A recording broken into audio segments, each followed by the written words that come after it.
Hello everyone, நான் உங்கள் doctor பிரபு BGS ஹாஸ்பிட்டல்லேருந்து பேசுகிறேன். ஸோ இன்றைக்கி ஒரு இன்ட்ரெஸ்டிங்கான ஒரு டாபிக் பற்றி நம்ம பேச போகிறோம்.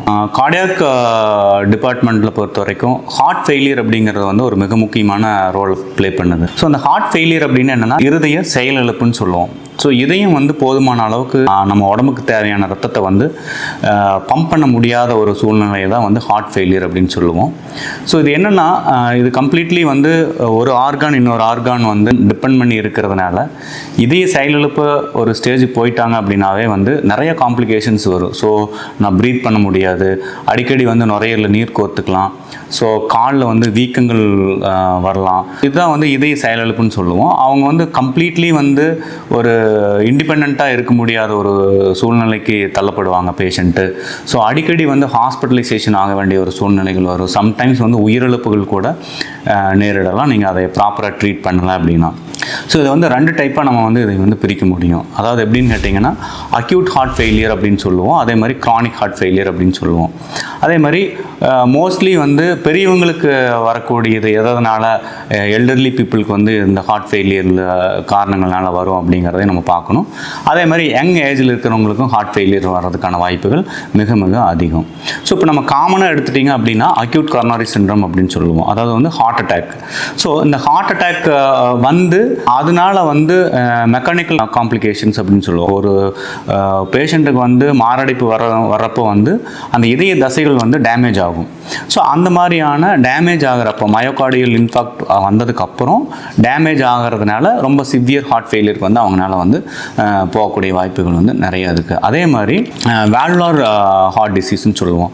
இப்போ வந்து ஹார்ட்டில் வந்து நிறைய வால்வுகள் இருக்கும். Aortic valve, mitral valve, tricuspid valve, இந்த மாதிரி வால்வுகள் வந்து நல்லா ஃபங்க்ஷன் ஆகாமல் இருக்கிறப்போ அது வந்து கரெக்டாக க்ளோஸ் பண்ணி ஓப்பன் ஆகாமல் இருக்கலாம். அப்போ வந்து இதயத்துக்கு ஒரு பகுதியிலேருந்து இன்னொரு பகுதிக்கு போகக்கூடிய ரத்தம் வந்து திரும்ப ரிட்டன் ஃப்ளோ ஆகும். ஸோ அப்படி ரிட்டன் ஃப்ளோ ஆகிட்டே இருந்துச்சு, அது கரெக்டாக ட்ரீட் பண்ணலை அப்படிங்கிறப்ப என்னன்னா இதயம் வந்து செயலிழந்துடும். ஸோ அதுக்கப்புறம் மிக முக்கியமான ஒரு காரணம் என்னென்னு கேட்டிங்கன்னா பிபி, ஸோ ஹைப்பர் டென்ஷன் அப்படின்னு சொல்லக்கூடியது. இதை வந்து ப்ராப்பராக ட்ரீட் பண்ணலை அப்படிங்கிறப்போ வந்து கண்டிப்பாக இது வந்து என்ன ஆகும் அப்படின்னா ஒரு ஸ்டேஜில் வந்து கார்டியோமயோபதி, அதாவது வந்து அதில் வந்து நிறைய வேரியன்ஸ் இருக்குது. ஸோ அது இதய தசைகள் வந்து நல்லா தடிச்சும் செயலிழந்துடும் இதயம் ஒரு ஸ்டேஜில். ஸோ அன்கண்ட்ரோல்டு ஹை பிபி அந்த மாதிரி இருக்கிறவங்களுக்கு வந்து மோஸ்ட்லி இது வந்து இருதய செயலிழப்பு, அதாவது அக்யூட் ஹார்ட் ஃபெயிலியர் போகிறதுக்கான வாய்ப்புகள் வந்து நிறையா இருக்குது. அதுக்கப்புறம் பார்த்தீங்க அப்படின்னா எரித்மியான்னு சொல்லுவோம். இதயத்தினுடைய துடிப்பு வந்து பல்வேறு காரணங்கள்னால ரிதமாக துடிக்காது. ஃபார் எக்ஸாம்பிள் வந்து என்னன்னு கேட்டிங்கன்னா ஒன்றா இதய துடிப்பு வந்து வீட்டின்னு சொல்லுவோம், வென்ட்ரிகுலர் டக்கிகார்டியான்னு சொல்லுவோம், அது இர்ரெகுலர் பீட்ஸ்ன்னு சொல்லுவோம். அது மாதிரி அதில் நிறையா இருக்குது. ஸோ அந்த மாதிரி எரித்மியா அப்படிங்கிறது வந்து ஒரு இதய செயலிழப்புக்கு வந்து ஒரு முக்கியமான ஒரு காரணமாக பார்க்கப்படுது. அதே மாதிரி பெரிபார்ட்டம் கார்டியோமயோபதி அப்படின்னு சொல்லுவோம். அது என்ன அப்படின்னா பெண்களுக்கு, எஸ்பெஷலி பெண்களுக்கு வந்து அவங்களுடைய கர்ப்ப காலத்தில் ஏற்படக்கூடிய ஒரு சில பிரச்சனைகள்னால் வரக்கூடிய இருதய செயலிழப்பு, இதுவும் வந்து அக்யூட்டாக தான் வந்து நடக்கும். ஸோ இது இல்லாமல் பார்த்தீங்க அப்படின்னா ஒரு சிலருக்கு வந்து கார்டியாக் சர்ஜரியினுடைய காம்ப்ளிகேஷன்ஸ் வரும். இப்போ அவங்களுக்கு பைபாஸ் பண்ணியிருக்கலாம், இல்லை உள்ள வந்து வால்வு மாற்றிருக்கலாம், அல்லது வேறு ஏதாவது வந்து சம்டைம்ஸ் வந்து டியூமர் ரிமூவ் பண்ணியிருக்கலாம். எனி கார்டியாக் சர்ஜரிஸ் வந்து அதை வந்து போஸ்ட் ஆப்ரேட்டிவாக வந்து ப்ராப்பராக அதை ட்ரீட் பண்ணல அப்படிங்கிறப்ப என்ன ஆகுனா ஒரு சில இன்ஃபெக்ஷன் சோர்ஸ், மயோகார்டைட்டிஸு, பெரிகார்டைட்டிஸு இப்படி நாங்கள் நிறைய மெடிக்கல் டேர்ம்ஸ் யூஸ் பண்ணுவோம். இது எல்லாமே வந்து சர்ஜிக்கல் காம்ப்ளிகேஷன்ஸ்னால வரக்கூடிய ஹார்ட் ஃபெயிலியர். ஸோ இதையும் தாண்டி ஒரு சிலருக்கு என்ன ஆகும் அப்படின்னு கேட்டிங்கன்னா அனீமியான்னு சொல்லுவோம். அதாவது வந்து ரத்த சோகை இருக்கிறவங்களுக்கு சிவியர் அனீமியா வந்து அதுவும் வந்து அக்யூட் ஹார்ட் ஃபெயிலியரில் கொண்டு போய் விடும், இருதய செயலிழப்புகள். ஸோ அதனால் நீங்கள் ரத்த சோகை தானே, அனீமியா தான் அப்படின்னு அலட்சியப்படுத்தாமல் அதையும் வந்து ப்ராப்பராக ட்ரீட் பண்ணணும். இது இல்லாமல் ஒரு சில எண்டோக்ரைனோபதி அப்படின்னு சொல்லுவோம். அதாவது வந்து தைராய்டு ஸ்டாம்னு சொல்லி தைராய்டில் ஏற்படக்கூடிய வியாதிகள், அதனால் வரக்கூடிய இம்மீடியட் ஒரு சில ப்ராப்ளங்கள், தைராய்டு கிளாண்ட்னால் வரக்கூடிய தைராய்டு ஸ்டாம் அப்படின்னு சொல்லக்கூடிய அந்த தைராய்டு சுரப்பில் சுரக்கக்கூடிய T3 T4 இந்த ஹார்மோனுடைய இம்பேலன்ஸ் வந்து என்னென்னா உங்களுக்கு வந்து ஹார்ட் ஃபெயிலியரில் வந்து கொண்டு போய் விடும். ஸோ இதெல்லாம் இல்லாமல் பேஜெட்ஸ் டிசீஸ் அப்படின்னு நாங்கள் சொல்லுவோம். அதாவது வந்து ஆட்ரியோவீனஸ் ஃபிஸ்டுலான்னு சொல்லக்கூடியது, இதெல்லாம் வந்து ஒரு சிலருக்கு வந்து இருக்கும். ஸோ இதனாலேயும் வந்து ஹார்ட் ஃபெயிலியர் வந்து வரும். ஸோ மோஸ்ட்லி எல்டர்லி பீப்புளுக்கு எடுத்துட்டிங்க அப்படின்னா இது வந்து 2 டைப் ஆஃப் பிரச்சனைகள்னால தான் வந்து அவங்களுக்கு வந்து ஹார்ட் ஃபெயிலியரில் கொண்டு போய் விடும். ஒன்று அன்கண்ட்ரோல்டு ஹைப்பர் டென்ஷன், அதாவது ப்ரெஷர் பிபியை வந்து அவங்க வந்து ப்ராப்பராக வந்து ட்ரீட் பண்ணியிருக்க மாட்டாங்க. ஸோ அது வந்து ஒரு மிக முக்கியமான காரணம். ரெண்டாவது வந்து என்னென்னு கேட்டிங்கன்னா கொரோனரி ஆர்டரி டிசீஸ்ன்னு சொல்லக்கூடியது ஹார்ட் அட்டாக். இந்த ஹார்ட் அட்டாக்கும் அதிக பிபியும் வந்து வயதானவங்களுக்கு இதனால் வந்து ஹார்ட் ஃபெயிலியர் போகிறதுக்கான வாய்ப்புகள் ரொம்ப ரொம்ப ஜாஸ்தி. இதே மாதிரி யங் ஏஜில் இருக்கிறவங்களுக்கு என்ன அப்படின்னு கேட்டிங்கன்னா டைலேட்டட் கார்டியோமயோபதின்னு ஒரு வியாதி இருக்குது, இதய செயலிழப்புகள். அதாவது அவங்களுக்கு வந்து இருதய ரத்த நாளங்கள் எந்த விதமான அடைப்புகளும் இருக்காது. ஸோ ஒரு சிலருக்கு வந்து அது ஜெனட்டிக்காகவும் இருக்கலாம், அல்லது வேறு பல்வேறு காரணங்கள் இருக்குது. டிசிஎம் சொல்லக்கூடிய இந்த வியாதி வந்து யங் ஏஜ்லேயே வந்து வர்றதுக்கான வாய்ப்புகள் நிறைய அதிகம்.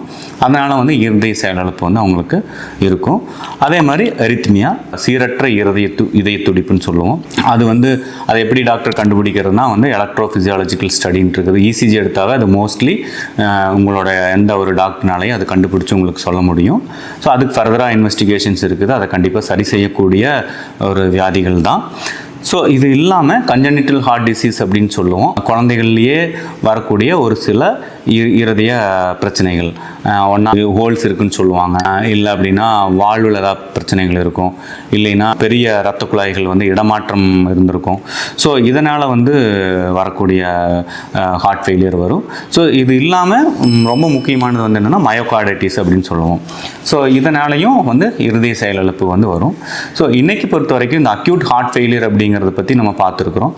ஸோ ஒருவேளை ஹார்ட் ஃபெயிலியர் உங்களுக்கு வந்து ஹார்ட் அட்டாக்னால வந்த ஹார்ட் ஃபெயிலியராக, இருதய மாரடைப்புனால வந்த ஹார்ட் ஃபெயிலியராக இருந்துச்சுன்னா கண்டிப்பாக பிஜிஎஸ் ஹாஸ்பிட்டலில் உங்களுக்கு அதுக்கான சொல்யூஷன் கண்டிப்பாக கிடைக்கும். அது என்னென்னா ஆல்ரெடி நம்ம டிஸ்கஸ் பண்ணனதா இஇசிபி தெரப்பி அப்படின்னு நாங்கள் சொல்லுவோம், என்ஹான்ஸ்ட் எக்ஸ்டர்னல் கவுண்டர் பல்சேஷன் தெரப்பின்னு சொல்லுவோம். இது வந்து ஹார்ட் ஃபெயிலியர் உள்ள பேஷண்ட்டுக்கு, மாரடைப்பினால் வந்த ஹார்ட் ஃபெயிலியர் உள்ள பேஷண்ட்டுக்கு ஒரு அற்புதமான ட்ரீட்மெண்ட்டு. இது நீங்கள் தொடர்ந்து 40 நாள் எடுத்துக்க வேண்டியது வரும். டெய்லி 1 மணி நேரம் எடுத்துக்கிட்டிங்க அப்படின்னா அந்த செயலிழந்த இதய தசை நார்களுக்கு வந்து புதிய இரத்த குழாய்களை உருவாக்கி அந்த புதிய இரத்த குழாய்கள் மூலிமா ரத்தோட்டம் வந்து இதய தசை நார்களுக்கு வந்து புதுப்பிக்கப்படும். அப்போது ரத்தோட்டம் வந்து நல்ல ரத்தோட்டம் வந்து நிறைய கிடைக்கிறப்ப என்னன்னா செயலிழந்த இதய தசை நார்களுக்கு இடையிலையும் ஒரு சில, அதாவது வயபிள் மயோகார்டியம் சொல்லுவோம், அதாவது உயிரோட்டம் உள்ள தசைநார்கள், இதய தசைநார்கள் இருக்கும். அந்த தசைநார்கள் வந்து இந்த புதிய இரத்த குழாய்கள் வந்து அதை வந்து வலுப்படுத்தும், பலப்படுத்தும், அதை மீண்டும் வந்து ஒரு செயல்படுத்த வைக்கும்.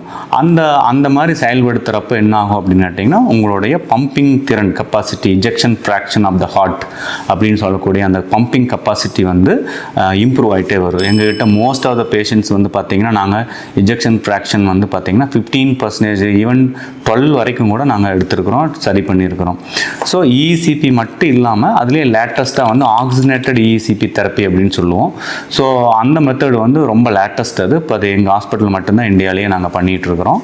ஸோ இது இல்லாமல் பேசிக்காக அவங்களுக்கு எந்த விதமான ஹார்ட் ஃபெயிலியர், அக்யூட் ஹார்ட் ஃபெயிலியராக, க்ரானிக் ஹார்ட் ஃபெயிலியராக, அதை நாங்கள் வந்து ப்ராப்பராக அனலைஸ் பண்ணி உங்களுக்கு இந்த தான் பிரச்சனை, இதுக்கு இந்த ட்ரீட்மெண்ட்டு தான் பண்ணணும் அப்படிங்கிற ஒரு மிக தெளிவான விளக்கம் கூட எல்லா பேஷண்ட்டுக்கும் இங்கே கிடைக்கும்.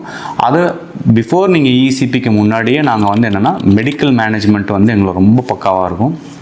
அதுலேயே வந்து நியர்லி 70% ஆஃப் உங்களுடைய சிம்டம், அதாவது வந்து உங்களால் நடக்க முடியாது, இழப்பு, மூச்சு இறைக்கும், உங்களுக்கு வந்து டிஸ்னியான்னு சொல்லுவோம், நைட் படுக்க முடியாது, சாப்பிட முடியாது, அதிகமாக தண்ணி குடிக்க முடியாது, கால் ஃபுல்லாக வீக்கம் இருக்கும், 2 காலுமே நான் சொல்கிறது பிட்டிங் பேர்லடிமா அப்படின்னு சொல்லுவோம். ஸோ 2 பக்கம் நீங்கள் கையில் வந்து காலில் அந்த வீக்கம் இருக்கிற அமுத்துனீங்கனாவே ஒரு குழி மாதிரி அந்த இடத்துல விழுகும். ஸோ அந்த மாதிரியான 2 கால்லையும் வீக்கமெல்லாம் இருந்துச்சுன்னா உங்களுக்கு இதய செயலிழப்பு அப்படின்னு நம்ம அது பார்த்த உடனேவே நம்ம சொல்லலாம். ஸோ நீங்கள் இந்த மாதிரி சிம்டம் ஏதாவது உங்களுக்கு இருந்துச்சு அப்படின்னா கண்டிப்பாக நீங்கள் எங்களுடைய உதவியை நீங்கள் நாடலாம், அல்லது உங்களுடைய கார்டியாலஜிஸ்ட்டை நீங்கள் அணுகி அதுக்கு உண்டான ட்ரீட்மெண்ட் எடுத்துக்கங்க அப்படின்னு சொல்லி வேண்டிக்கிறேன். நன்றி, வணக்கம்.